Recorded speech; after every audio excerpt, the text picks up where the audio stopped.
Hello and welcome. Today I'd like to talk about what is, in my opinion, one of the most fascinating women of the Middle Ages. That's right, today we're talking about Catherine of Siena.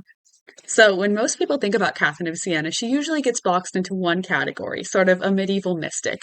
And yes, she absolutely was religious, very religious. This is the 14th century. Basically, everyone was. But if that's all we remember about Catherine, then we miss a whole part of her story. Because Catherine of Siena somehow went from being a middle class woman with almost no formal education to becoming one of the most politically influential people in medieval Europe. She wrote letters to popes telling them how to govern. She traveled across Italy trying to negotiate peace treaties, and she publicly criticized corrupt clergy and political leaders.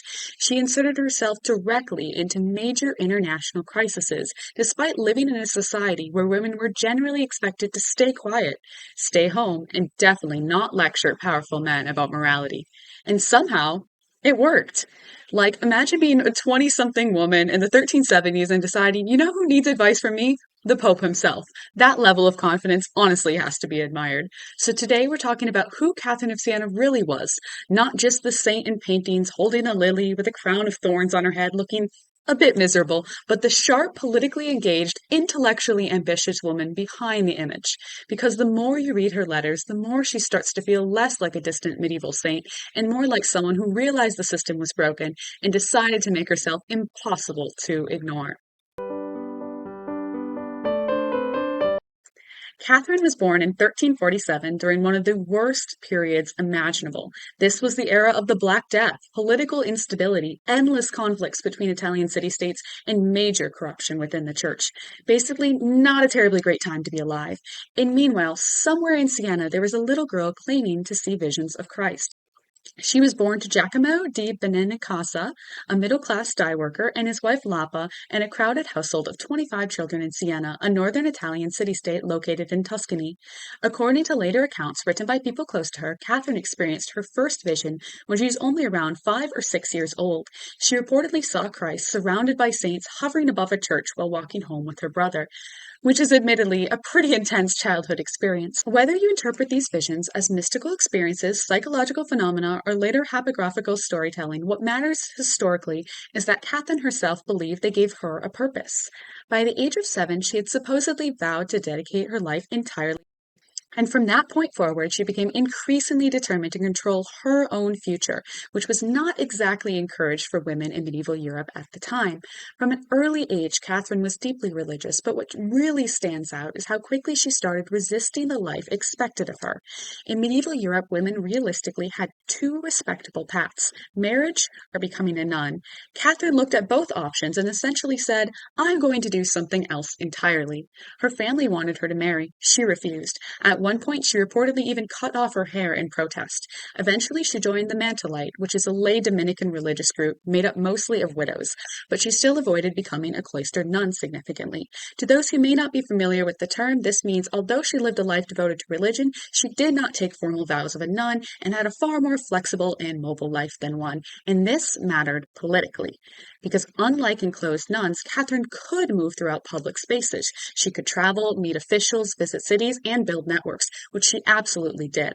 And eventually, this path she forged for herself would allow her to do something almost unthinkable for her time: directly challenge political and religious authority on an international scale. Because Catherine wasn't just a mystic, she was a diplomat, a writer, a political activist, and honestly one of the boldest women of the medieval period. One of the most impressive things about Catherine is that she had very little formal education. She wasn't university trained, she didn't come from nobility, rather a middle class background, and she had no official political role. And yet she became one of the most influential writers in medieval Italy. This didn't happen accidentally. Catherine understood something important. In a world where women were denied traditional authority, she needed to build authority differently. So she built it through language, charisma, reputation, and religion. She surrounded herself with Dominican confessors and scribes. She learned to read educated and likely knew some Latin, which was already unusual for a woman of her background. And then she started writing letters, hundreds of them. Nearly 400 of these survive today. She wrote to popes, rulers, priests, mercenaries, wealthy elites, prostitutes, and many ordinary citizens. Almost every type of person you could think of was on her mind. Her letters weren't casual correspondence either. They were persuasive, strategic, and often incredibly bold. Catherine had a talent for making moral criticism sound poetic and deeply threatening. At one point, she wrote to several corrupt leaders, "Ah, you fools, worthy of 1,000 deaths," which honestly sounds less like a saint and more like someone moments away from flipping a medieval table. And she was just as direct with powerful church officials. In one letter to Pope Gregory XI himself, she told him, "For the love of Christ, moderate the violent actions to which your nature drives you." Imagine being the most powerful man in Europe receiving that from a woman in her 20s who technically held no institutional power whatsoever. Catherine wasn't supposed to have a political voice, so she created one anyway. One of the biggest political controversies of Catherine's lifetime involved the papacy being located in Avignon in France instead of Rome.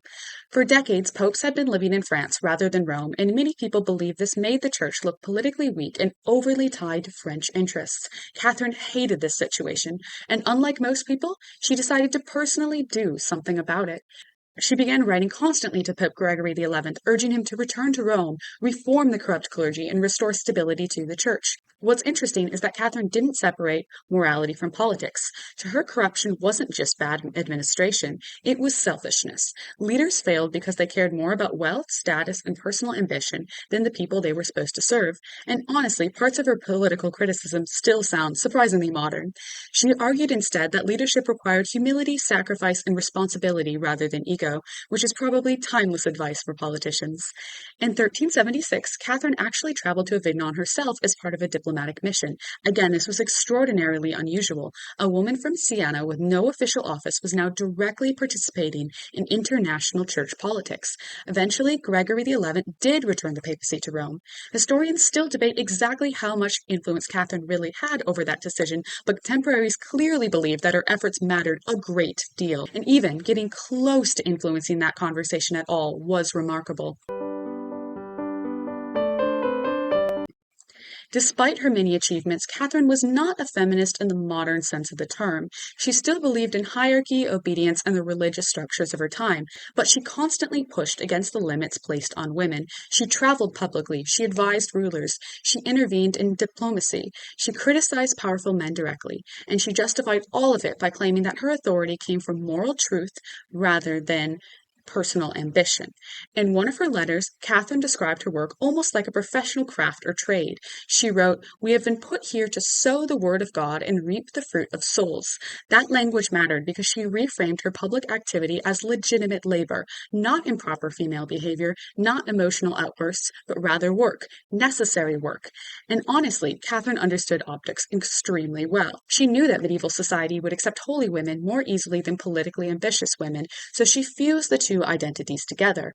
Her reputation as a mystic gave her access to space women normally couldn't enter. It's actually kind of brilliant. She effectively used spirituality as political credibility. And while earlier historians often portrayed her as mainly emotional or passive, modern scholarship increasingly emphasizes how intellectually strategic she really was.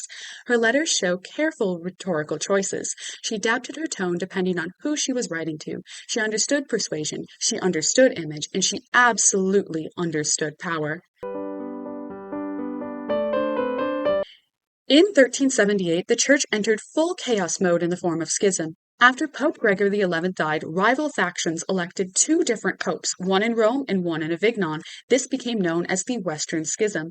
Basically, medieval Europe now had competing popes accusing each other of illegitimacy. Catherine was horrified by the division and immediately threw herself into the conflict. She supported Pope Urban VI and traveled to Rome to defend his claim. She wrote letters to cardinals, nobles, and political leaders urging unity and criticizing corruption within the church hierarchy.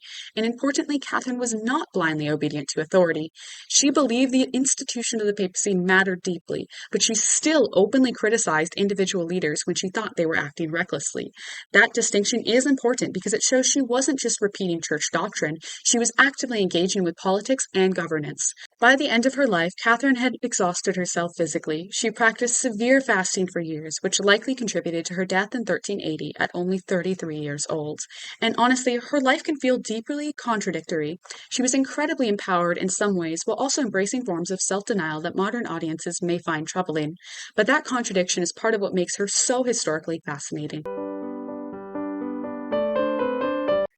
After her death, Catherine's reputation only grew. She was canonized in 1461 and later declared a Doctor of the Church, one of the highest recognitions in Catholic intellectual history. But beyond the religious titles, Catherine matters because she challenged assumptions about who is allowed to speak, lead, and influence society. She lived in a world where women were expected to remain politically invisible, and instead she became impossible to ignore. She leveraged religion, writing, diplomacy, and sheer force of personality to enter conversations that medieval women were never supposed to participate in. And whether you agree with all of her ideas or not, there's something undeniably compelling about that. Because at the center of Catherine's story is a woman who looked at institutions full of corruption, ego, and political dysfunction and decided she was qualified to say something about it, which honestly, she usually was. Thank you so much for watching. I appreciate you taking the time to learn about this fascinating woman. Hopefully, it inspires you to learn more about her. Thank you again so much and have a wonderful rest of your day.